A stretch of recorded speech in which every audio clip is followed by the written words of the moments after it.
这钱我来出，养老金我照样给你们出。不是出不出，一周这能使都反正不能使了。那个老式和新的那肯定不一样。你去买这100块钱买不了，弄不得80块钱。哎，这好好的，又不是说是坏了，咱真坏了咱换换。这个10来年的，找老牌的，人家说这老牌的质量好。小天鹅的我那个他这是小天鹅，当时花了400块钱买的吧？600多。600多，哦。那能搁结婚的时候，你们都是13、14年的。哦。这不换，那就该换新的了嘛。是吧？不是，他能使咱都不能使了，他摔啥么事，人家机就不换。到时候你们用用看看好不好用吧。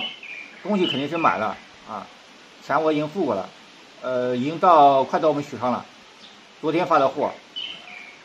现在有疫情吧，我们这边刚出现2例，估计能不能到我们这边能不能进村，能不能安装，那个不知道，反正不确定，反正东西我是已经买了。那谁买了那就算。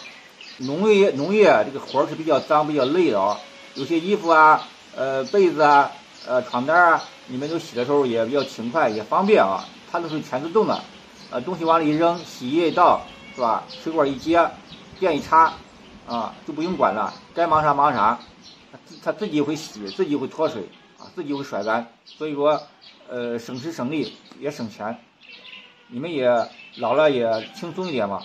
所以说这是为什么我给你们买个洗衣机，确实价钱比较便宜。那既然买了那就算了，我说是咱不买有着实着的，人家钱付了了，那还说啥？